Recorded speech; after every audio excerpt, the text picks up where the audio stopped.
What up guys, this is Jim Fields from Greater China Tech, and today I want to make an episode that I've been planning for a long time, which is about emoji. So when a friend in China sends you an emoji, what do they actually mean? Today that's what I want to figure out. So I decided that I would post a picture of a popular emoji, which is a smiley face, onto my Moments feed, which is sort of like the news feed on Facebook for my WeChat account, and see what my friends said and see if they could explain to me what this common smiley face actually means. So here we go. The first one from one of my good friends in Japan says, someone's not really willing to do something. And after that they said, someone doesn't want to say something. The second post that I got from another friend of mine says, "呵呵的意思." So if someone tells you a joke that's a bad joke, you can say, "呵呵." It means that you're laughing, but you actually don't think the person said something funny. The third comment from my friend Will says, if an old person sends, I'm smiling. But if a younger person sends, FML, which means F my life. So again, not a positive meaning, particularly for younger people. A good friend of mine named Huang Wen, he says the smiley face means okay, fine, interesting, or WTF. Following from that, we have another comment that says just like, and they're actually using the doge face. So here it's interesting, people are using other emojis to explain the meaning of the first emoji. And the final comment is from Helen, who is my amazing Chinese teacher in Shanghai. Hi, Helen. And she says, my reaction to this smiley face is negative. This smiling face is a little bit hopeless and reluctant to smile. Overall, not a very positive reaction to what should be a very happy face. As you can see from these reactions, people have very strong reactions to smiley faces. So what do emoji actually mean? Let's take a step backwards into the past and figure out the history of emoji. So what are emojis? The first emojis actually started to appear in the 1990s in Japan, and in the 2010s have recently become a lot more popular as they've started to get integrated into various mobile operating systems. So it's quite interesting because the Oxford English Dictionary in 2015 actually made the tears with joy emoji the word of the year. But the emoji that are available on WeChat, which is the dominant communication platform here in China, are actually different than the ones that are available around the world. So WeChat has a proprietary system within the app where you can scroll through WeChat's pre-selected, pre-created emoji, which are different than the Unicode emoji that are available in devices like the ones you see on iOS or the ones you see on Android. This means that if Apple wanted to add a new emoji to the iPhone, they would actually first need to get it passed through the Unicode system in order to then include it on that device. For WeChat, it's different. If WeChat one day decides they'd like to add a new emoji to the system, they can do so right away. Now, in terms of functionality, on WeChat, you can use both the Unicode emoji that are built into a phone like an iOS device or WeChat emoji, and you can use these two types of emoji interchangeably on your phone. Many emoji on WeChat are very similar to their counterparts on the Unicode system. Some are very different, such as the hey emoji, which actually features two human legs, as you can see here, next to a person's face. So it's a totally different system on WeChat. Because WeChat has these proprietary emojis, it means they can only live within the WeChat ecosystem. So if I take this doge that I have here and bring it to another app, suddenly it becomes doge as text or Wang Chai. You're not going to actually get that doge face. So what makes the usage of emoji different in the East or here in China as compared to the West? As a general rule, I would say that Western emojis are generally used to emphasize or add on to the meaning of a certain phrase or topic, whereas ones in China can actually completely reverse the meaning of a sentence. Another point that I've noticed as a Westerner living in China is that emoji tend to be used a lot more frequently than I would expect. So even in the context of business meetings or situations that I would consider to be quite formal, I often see emoji that are used very frequently by working professionals. And today, I want to look at some of the most interesting and confusing emoji and create a guide for other Westerners like myself to learn about how to actually use and understand these icons and see what they really mean. So the first emoji that I want to talk about today is the doge emoji, the one you see next to me here. So a lot of people have been talking about doge lately because of Dogecoin and Elon Musk appearing on Saturday Night Live. But doge is a symbol that actually has a long history in Asia. And for that reason, it's been integrated into the emoji icon set on WeChat. But what is doge? So in short,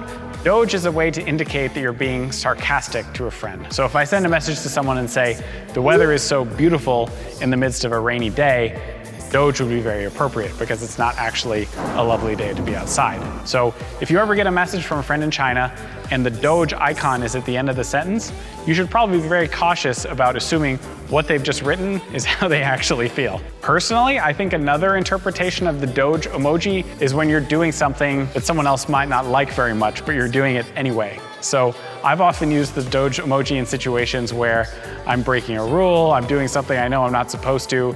Maybe if I sent a friend a message and I said, hey, I'm eating a bunch of ice cream right before bed, I would also send the doge emoji. So I know that I'm doing something wrong, I know that it's a little bit naughty, I know that I shouldn't, but I'm doing it anyway. If I am, I'm sending the doge emoji you'll see right here. So the next emoji that I want to talk about is the chigua emoji, or the watermelon eater. And this is an icon that you'll see here of a person who's eating a big hunk of watermelon. So I didn't originally know what this one meant, and I had to do some research to figure it out. I lived in Beijing from 2009 until 2018, and I used to live in the Hutong. So I would often see older men and women walking around eating big pieces of watermelon, and I just thought it was a symbol and representation of a happy person eating watermelon. This is not the case. So for other Westerners, you need to understand that they're actually watching some sort of conflict or argument take place. So imagine a scenario where there's two people in front of you, they're fighting, they're arguing, they're having some sort of disagreement, and you're sitting off to the side just enjoying your big, juicy piece of watermelon. We have a similar expression in the West, which is sort of like if you see an argument online on a forum or similar website, you could eat popcorn, you break out the popcorn and eat it. Similar idea here, if you're in a group chat with two people who are arguing and you don't want to participate and you just want to watch the spectacle, break out your watermelon, start enjoying it, and share this emoji. Now, the next emoji I want to talk about is the emoji. And you'll see that here. This is a face that to me looks a little bit like Homer Simpson because there's this sort of stubbled facial hair around the mouth. This is an interesting emoji that also took me a while to understand. So if you find yourself in a situation or a conversation where someone sends you a message and you don't know how to respond, the easiest way to respond is sending back a The indication of this is that you don't know what you want to say next, you don't really feel comfortable with what the person is talking about, and the only thing that you can do is send this sort of uncomfortable, sleepy, tired looking face. So basically, if you're in that type of situation, use this emoji. So as I said before, emoji and WeChat are constantly changing. And in November of 2020, Tencent actually released 6 new emoji onto the platform. So I'll put these 6 emoji here. Most of them speak for themselves, but there's one for Westerners that might be a bit confusing. So you'll see that there's a face looking to the side with this sort of hang loose gesture and the number 666 next to that face. So for Westerners, 666 is seen as being a number that's associated with Satan or the devil. However, here in China, 666 or liu liu liu is actually an expression that connotes something very favorable or good or formidable or popular. So you imagine a situation where two people are playing a video game and one person makes a move that the other person highly approves of. They could say, liu liu liu, that's very cool. So they've taken this verbal expression and this hand gesture of liu liu liu and brought it into the WeChat ecosystem. But let's come back to the smiley. So we began this video by putting the smiley on my Moments feed and seeing what my friends thought. And I want to dig into the smiley and give some tips to other Westerners who are trying to interpret and understand what it means when they receive this smiley face. So I think the smiley can be broken down basically into age demographics. And for me, the line in the sand is about 1985. If you're talking to somebody who was born before 1985 and they send you the smiley face, you should feel good. They're indicating that they like you, that they're happy, that they're expressing a positive emotion about whatever it is you're talking about. So you should feel very pleased and relaxed that they're sending you this smiley, happy face. For people who are born after 1985, you should be highly concerned. So the smiley face in China somehow has taken on a completely different meaning than the one you might see in the West. For those who are born after 1985, be very cautious both when you use the smiley, but also when you receive it, because it really might not mean something positive at all. But what if you have a friend who's born in 1985? You might need to make some new friends. One other tip for Westerners when texting in China beyond just using emoji is about the use of punctuation. So going backwards to the beginning of emoji in Japan, they were originally built using punctuation marks, whether it's colons, commas, semicolons put together to create faces. Emojis began by using punctuation to make faces. And there's one piece of punctuation in China that continues to be used today, which is called the squiggly line, or as you can see here, in Chinese called the 波浪号. So this wavy dash, or 波浪号, is basically used to soften a statement. So if you're sending a message to someone who's close to you, or a client, or somebody that you want to kind of create a favorable impression with, you can add the squiggly line after your statement just to soften the statement a little bit. If you, for instance, send a message to someone you're interested in dating and say, hey, could I get you a hot chocolate? You could add the squiggly line at the end just to give it a little bit of a softer, gentler, less direct vibe. So as I mentioned before, emoji are always changing in response to popular culture.